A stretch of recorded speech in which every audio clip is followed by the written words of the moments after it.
காரியத்தை கேட்கறது இல்லை. எதை கேட்டனோ கேட்ட காரியத்துக்கு ஏற்ற விதத்துல என் மனது வேற இமேஜா மாறணும், வேற இமேஜினேஷனுக்குள்ள வந்துடணும்.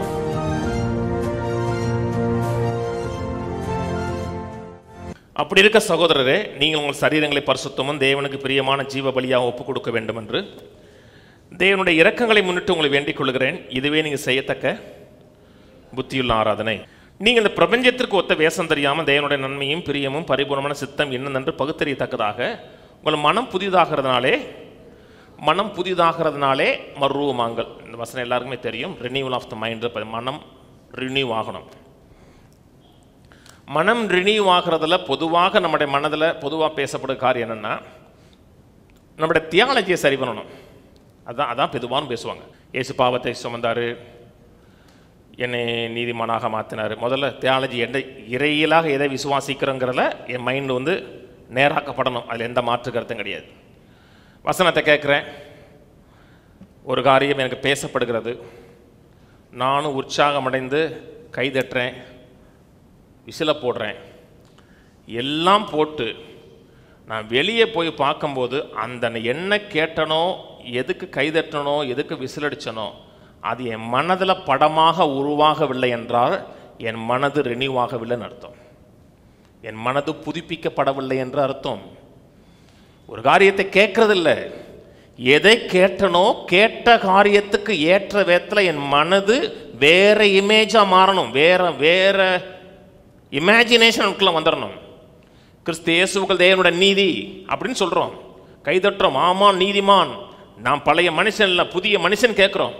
கேட்டதுக்கு அப்புறம் வெளியே போனதுக்கு அப்புறம் என்னுடைய மென்டல் பிக்சர் என்னை நான் பார்க்கும்போது, நான் கிறிஸ்து இயேசுவுக்குள் தேவனுடைய நீதின்னு என்ன நான் பார்க்கலன்னா அந்த இமேஜ் எனக்குள்ள உருவாகலன்னு அர்த்தம்.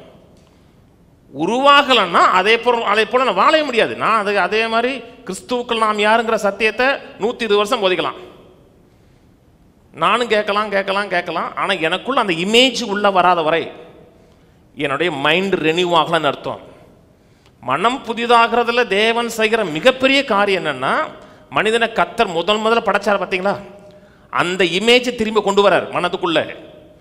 ஆவியில ஏற்படுத்திட்டார். ஆவியில ஏற்படுத்தின இமேஜ் மனதுக்குள்ள வரணும். மனது புதுப்பிக்கப்பட்டு வேற விதமாக தன்னை பார்க்காத வரை மாற்றம் வராது. தேவனை நேசிக்கிறார், சிலுவையில் தன் சொந்த குமாரனை கொடுத்தாருங்கிற சத்தியம் போதிக்கப்படுகிறது. தேவனுக்காக வாழ நினைக்கிறோம், தேவனை நேசிக்க விரும்புகிறோம். ஆனால் அநேக நேரத்தில் சில மத பிரசங்கத்தின் மூலமாக தேவனை எப்படி காமிச்சிருக்காங்கன்னா, ஒரு கோபக்கார டென்ஷனான மட்டமான ஒரு ஆள் அப்படித்தான் பார்த்துருக்காங்க.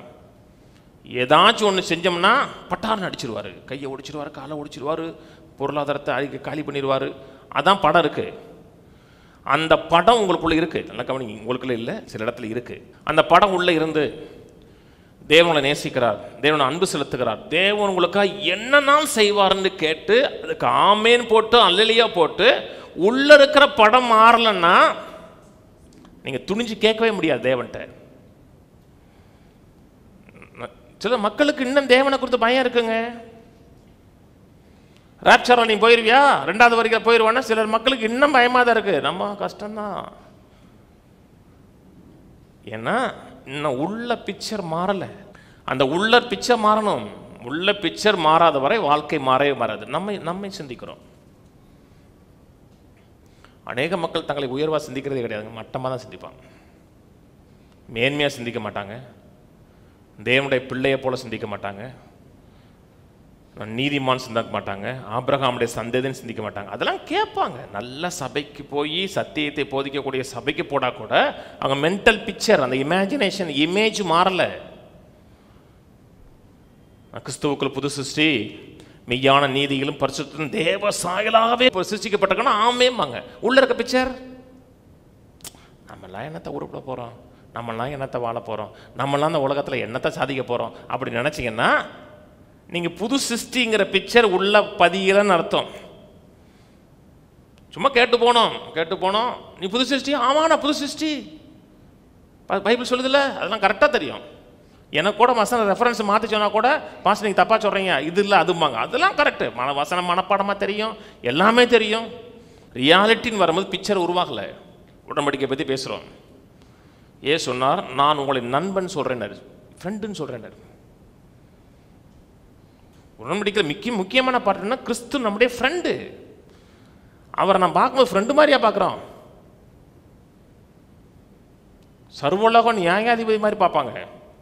கேட்டோம், உற்சாகமாக இருந்துச்சு, கைதட்டணும். பிக்சர் மாறிச்சாருன்னா பிக்சர் மாறல. பிக்சர் மாறாதவரை வாழ்க்கை மாறாது. நான் சொல்கிறேன், எனக்கும் எல்லாத்தையும் சேர்ந்தா சொல்கிறேன், வாழ்க்கை மாறணுக்காக தான் சொல்கிறேன். வார்த்தைகள் வெறும் வார்த்தைகள் இல்லைங்க. வார்த்தைகள் ஒரு தாட்டை உங்களுக்குள்ளே கொண்டு வருது. வெறும் வார்த்தைகள் என்ன வருதுன்னா உங்களுக்குள்ள எண்ணத்தை, தாட்டை, பிக்சரை கொண்டு வந்து கொடுக்குது. நாய் அப்படின்னு சொன்னால் உங்கள் மனசில் என்ன வரும்? ஒன்றும் வரலையே. உங்கள் வீட்டில் வளர்க்குற நாய் தான் வரும். உங்கள் வீட்டில் என்ன நாய் வளர்க்குறீங்களோ அந்த நாய் தான் முதல்ல உங்களுக்கு உள்ளத்தில் வரும். நீங்கள் எந்த காரியத்தை பார்த்தீங்களோ, எந்த காரியத்தோட பழகுறீங்களோ அதான் உங்களுக்கு பிக்சராக வரும். வார்த்தைகள் வெறும் வார்த்தைகள் நமக்கு மனதில் ரீட் ஆகாதுங்க. வார்த்தைகள் உடனே படமாக தான் வெளியே போகும். சொறி நாய் அப்படின்னு சொன்னோன்னா மனதில் வரும். அந்த தெருவில் ஒன்று கட்டுறாவே ஒன்று போகும் பார்த்தீங்களா, உடனே அந்த படம் அந்த ரோட்டில் போன நாய் அப்படி மனதில் வரும்.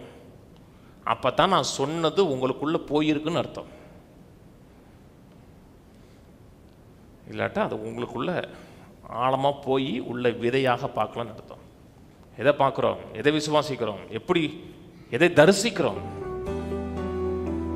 விஷுவலைஸ் பண்ணுறோமா தான் வாழ்க்கையின் பங்காக மாறும்.